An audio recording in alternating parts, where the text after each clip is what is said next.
আসসালামু আলাইকুম রহমতুল্লাহ বরাকাতু। আলহামদুলিল্লাহ ওসসালাতু ওয়াসসালামু আলা রাসূলিল্লাহ বাদ। সুপ্রিয় দর্শক শ্রোতা ভাই বোন, মুহররমের 10 তারিখকে আশুরা বলা হয়। ইসলামের দৃষ্টিতে আশুরা অত্যন্ত গুরুত্ব এবং তাৎপর্যপূর্ণ একটি দিন। বাংলাদেশের আকাশে মুহররম মাসের চাঁদ দেখা যাওয়ার উপর ভিত্তি করে এই বছর আশুরা তথা মুহররমের 10 তারিখ হয় আসন্ন 26শে জুন জুমাবার, অর্থাৎ আগামী পরশুদিন। বাংলাদেশের মানুষ সিয়াম পালন করতে হবে আগামী পরশুদিন, আর মিডল ইস্টের মানুষেরা ভৌগোলিক কারণে বাংলাদেশের একদিন আগে তাদের আকাশে চাঁদ দেখে থাকেন। সেই হিসাবে তারা আগামীকাল অর্থাৎ বৃহস্পতিবার ইনশাআল্লাহ তাআলা তারা আশুরার সিয়াম পালন করবেন। আশুরার সিয়াম সম্পর্কে নবী করিম সাল্লাল্লাহু আলাইহি ওয়াসাল্লাম বলেছেন, সিয়াম ইয়ামি আশুরা আহতাসিবু আল্লাহি আন ইউকাফিরা সানাতাল্লাতী ক্বাবলাহ। অর্থাৎ আশুরার দিনের রোজার ফজিলত সম্পর্কে আল্লাহর প্রতি আমার ধারণা, এর মাধ্যমে আল্লাহ তাআলা 1 বছর পূর্বের গুনাহ মাফ করে দিবেন। অতএব আমাদের 1 বছর পূর্বের সগীরা গুনাহগুলো যেন মাফ হয়ে যায়, সেজন্য আমাদের আশুরার দিনে রোজা রাখার চেষ্টা করা উচিত। তবে আশুরার সিয়াম একটি নয়, বরং মুসলমান হিসেবে আমরা 2টি সিয়াম পালন করার চেষ্টা করব। কারণ নবী করিম সাল্লাল্লাহু আলাইহি ওয়াসাল্লাম বলেছেন, খালিফুল ইয়াহুদ, ইহুদিরা শুধুমাত্র আশুরার দিনটি রোজা রাখে, তোমরা তাদের ব্যতিক্রম করো, তাদের চাইতে ভিন্নতর করো, তোমাদের রোজাতে যেন স্বাতন্ত্র্য থাকে তাদের চাইতে। সেজন্য আমরা একটি নয় বরং 2টি রোজা রাখবো। এখানে গুরুত্বপূর্ণ একটি বিষয় লক্ষণীয়, তা হলো ইবাদতের মতো একটি বিষয়ে পর্যন্ত ইহুদিদের সাথে যেন সামঞ্জস্যপূর্ণ না হয়ে যায়, সেজন্য নবী সাল্লাল্লাহু আলাইহি ওয়াসাল্লাম আমাদেরকে ব্যতিক্রম করতে বলেছেন।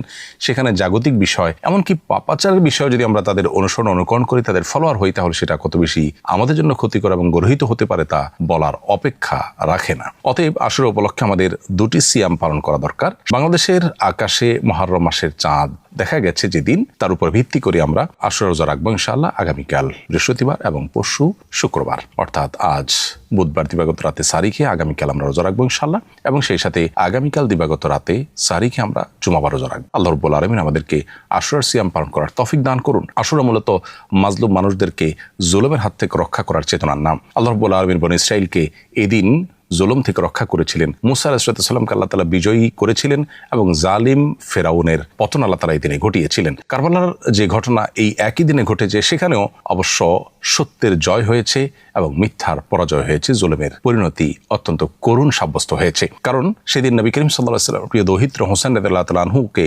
সপরিবারে যারা শাহাদাত বরণ করিয়েছে, সে সমস্ত জালিম অত্যাচারী খুনিরা তারা পৃথিবীর ইতিহাসে ধিকৃত হয়ে আছে আজও।